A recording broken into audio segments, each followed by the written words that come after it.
It's another beautiful Sunday afternoon. This is Rubbin Minds. Welcome. My name is Ebuka Obuchendo. Thanks a lot for joining us. We'll have a great show for you today, as always, but we're going to, of course, quickly touch on the week that was. Last week, on Wednesday, I believe, June 12th, we finally heard from Mr. President. He gave us a speech, the long-awaited inauguration speech, where he rolled out his plans for the next 4 years. A lot of reactions still pouring out with regards to this speech. Not a lot of concrete promises there, but I believe some hope was offered with regards to bringing people out of poverty, making sure the economy is better, and just hopefully getting a better 4 years. We're looking forward to a solid team, like he promised in the speech, that will be assembled hopefully soon, so that the second term can kick off in earnest. We need Nigeria going and working again, so that we can bear the fruits or reap the fruits of what a great nation should be. Wishing Mr. President all the best, wishing Nigeria all the best, looking forward to the next 4 years. We're going to start off the show today with something completely different. Now, last Thursday, June the 13th, was World Albinism Day, and we want to talk about that on the show today to hopefully better understand what this condition is about and how we as Nigerians can be a part of the narrative and the story. I have here with me two very important guests, Eniola Alufa and Chimezie Udechukwu. Thanks for being here today. Thank you for having us. So, whenever we hear about a day celebrating something or to mark something, people are always a little confused. Why do we need a day, for example, for albinism? Does it mean that after that day we shouldn't talk about it anymore? What does this day mean and why is it significant? Well, I believe it doesn't mean that we shouldn't celebrate it on any other day, but it's good. It's just like we have our birthdays, but it doesn't mean we are not important on other days. Yes. And we have some specific days that are for reasons. So I believe that's just what it means. So what does this day mean? What happened on Thursday? Let me just put it that way. A lot happened on Thursday globally. First, there was an event at the United Nations headquarters in New York. It will interest you to know that the whole Albinism International Awareness Day started in 2014 after a UN resolution as passed by the General Assembly mandating the United Nations Human Rights Commission.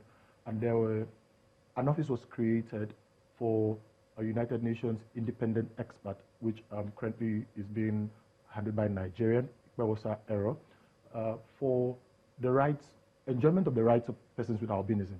Now, on Thursday, persons with albinism, particularly those of us in Lagos, like I told you, there was a whole lot of events across the world.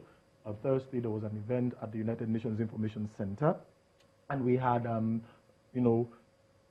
general interaction, a panel discussion. We had an exhibition on titled "Angels Among Men." It was by a visual artist, Damilola Onofua. We had to show a short film titled "Beyond the Complexion," and so the conversation, like Eniola did say, is not just for that Thursday alone. It's an ongoing conversation that we continue to have, both online and offline, to, like you said in your introduction, change the narrative with regards to perception about persons with albinism. Let's talk about perception now.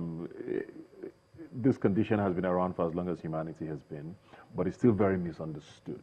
And I don't know if we hear a lot of stories from a lot of different countries, about how extreme some of the cases are. I don't know how extreme it is in Nigeria, but take us through some of the perceptions you come across as a Nigerian who has this condition. Okay. The first one that is most common is that albinos don't eat salt. People with albinism, that they don't eat salt, but obviously it's not true. There are times when I eat outside, some people will be shocked and then they'll be looking at me like, so you eat salt? So that's like one very common one. But then there are others like that we don't see in the night, which is not true also. In fact, most of these beliefs, these perceptions are false. Yeah. They are not usually true. So we have so many. We have the common ones like the not seeing in the night. In fact, there was a time a lecturer said this same thing, that albinos, that when they eat salt, they become more susceptible to sunburn. But it's not true. Normally it's sunburn that causes all those brown or black spots, those freckles and things like that. So there are just so many. I don't know if you want me to start. Where you come in contact with like the average Nigerian now? Because I know Nigerians have a tendency to be very politically incorrect, you know. Wow. They just, you know, I'm just, how easy or how tough is it to coexist with Nigerians? Well, it depends on the class of people. Okay. Like when, for example, when I'm among educated people, sometimes they don't even look at me like I'm strange. But when I'm among maybe just some average people, they just tend to look like. And then sometimes maybe somebody is introducing me that, okay, there's this lady, her name is Eniola, she's this and that. And then the person sees me, their eyeballs will go large, like, and then they'll relax and say, okay. So Really so on the average, I think people still act strange. Why do you think this still is the case? Like I said, this condition has been around forever. Why is it still seen as quote unquote strange? I think it boils down to information. It's what you know. I like to say that knowledge that is not expressed is not, because the whole essence of acquiring knowledge is to express that knowledge so that people can understand. So yes, perception. What people understand. Some of these perceptions, you know, trying to digress a little, has it that persons with albinisms are cursed. You understand? You talked about the extreme cases in Malawi, in Tanzania, in Mozambique, in Namibia, where they are killed, maimed, their body parts are used for rituals because they believe that body parts of PWAs, like, you know, can fetch them money, can be used for like our local juju, you know, for charms and stuff. Some even is as weird as one of the perceptions as weird as the blood of a PWA can cure HIV. So it's that, you know, it's weird because people don't have that education.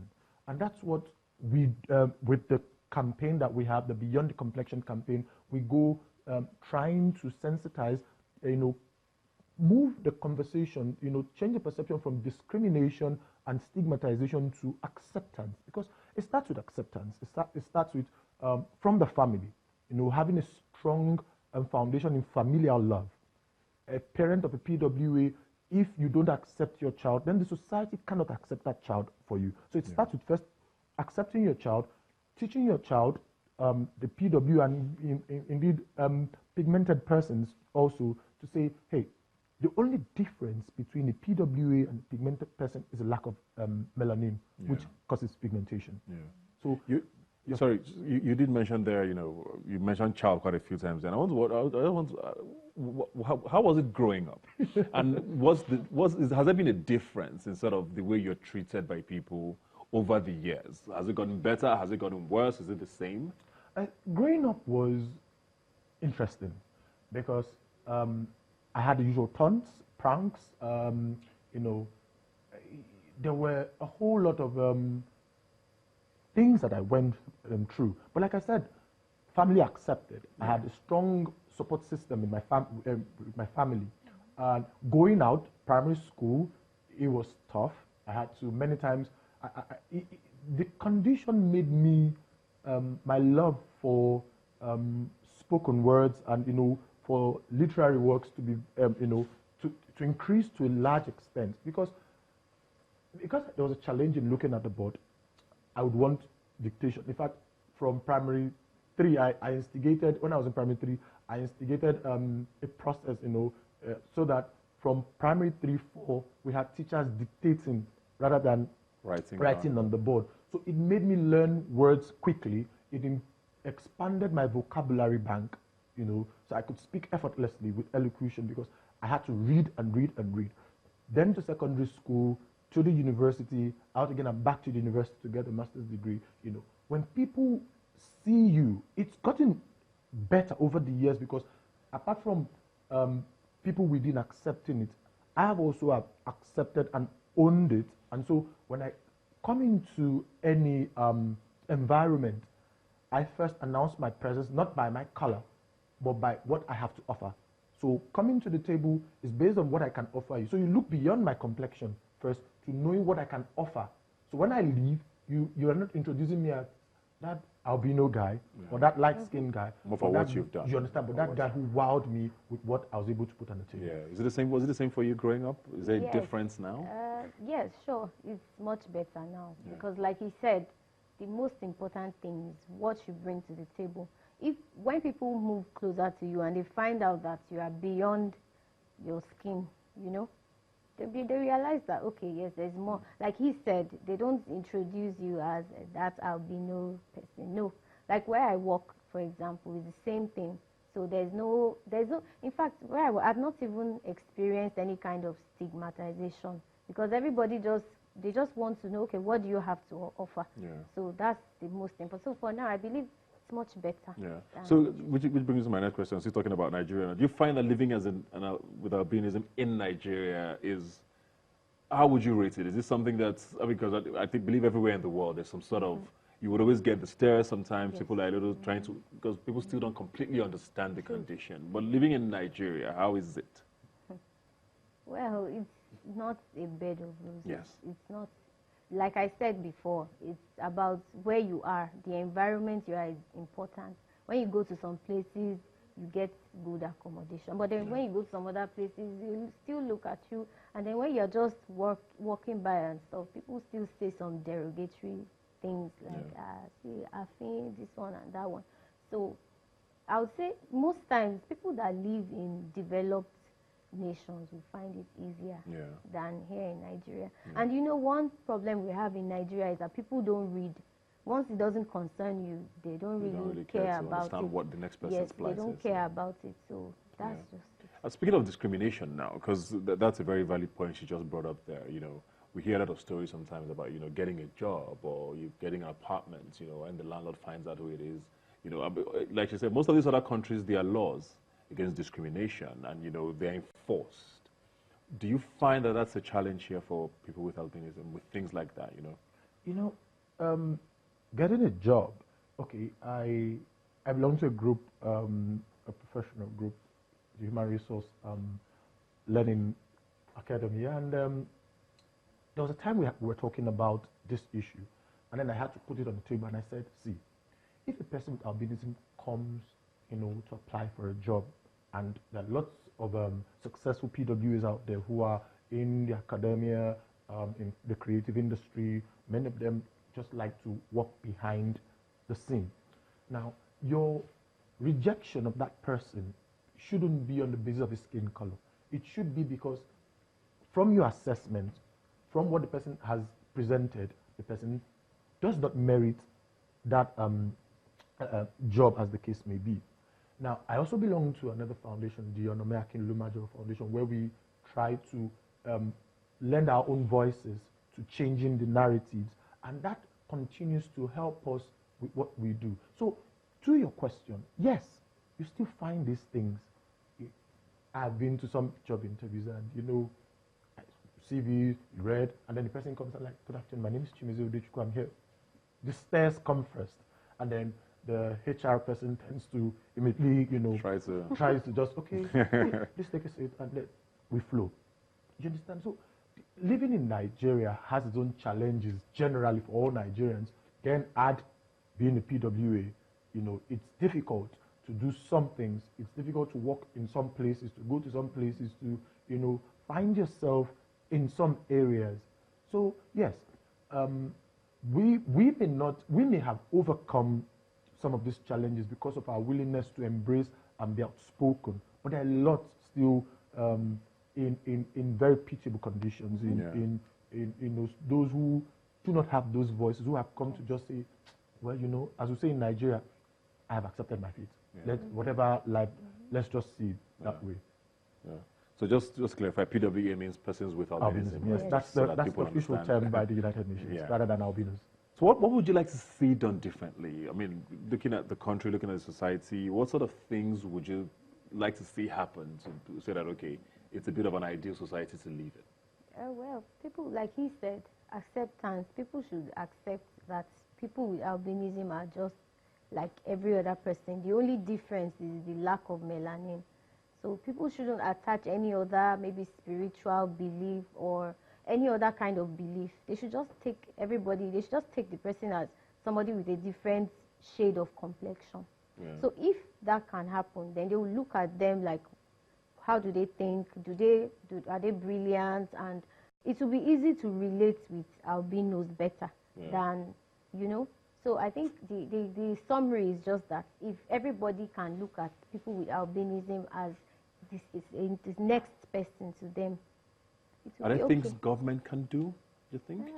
Well, Because it's really, I mean, you can't enforce beliefs or anything, but are there certain laws, maybe like anti-discrimination laws? What sort of things would you like to see from government?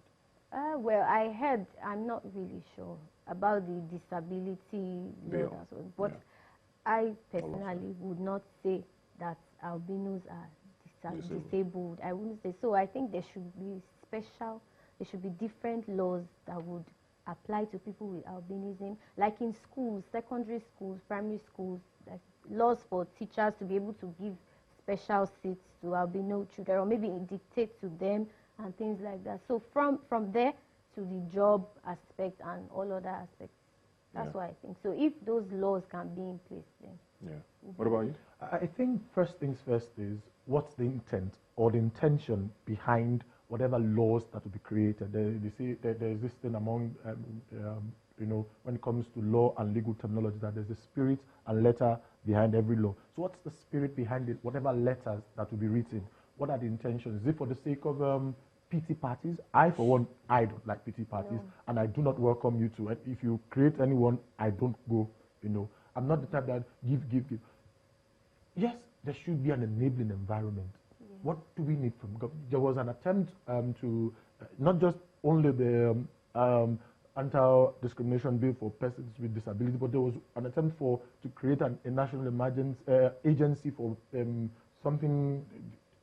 It's a long name, you know, some agency for albinism and something. So it went through the National Assembly. I think it's still there. I don't know the stage. Yeah. It is now. Government, through the National Orientation Agency, has a lot of work to do with regards to sensitization. That, see, PWAs are just normal human beings. It's only a lack of melanin. So yes, we need to see that sensitization in our different local languages. You understand, so that people can come to have that, can come to embrace PWAs. We're not asking for pity parties. We're not asking for handouts. We're saying let what is proper, let the right things be done, so that we can have that harmonious coexistence amongst each other. So yes, dictate when you can. Don't see it like you're doing that PWA a favor. Treat, if the PWA deserves to get an A, he gets an A. If he or she deserves to get an F, he or she deserves to get an F. Give the PWA as much attention as you would give to a normal pigmented person in the same class. But again, you know, encourage the child, because I'm sorry to say this, it starts from the foundation. Aside the family, the teachers have a bigger role to play. When a PWA goes to school and doesn't get the kind of attention he or she you know, needs from the teacher, I don't want to say deserves, he or she needs from the teacher, what's the essence of he or she believes, I don't need to go to school anymore. And once that child gets that mindset, that cognitive stage, to get them back. You understand, there's a huge disconnect. Well, thank you very much. Well, I think things like this also help for people to keep understanding. The more people are aware, the more they understand that, you know, and especially because there's no law that says anybody can have a child who's an albino or who has albinism, because everybody can be a carrier. And like you said, people need to read more, because you might be in a position where you need to also help someone in that place. Thanks a lot for being here. We get married. Yes, we get married. Of course you do. Of course Yes. you do. Thanks a lot for being here today. We'll continue this conversation some other time.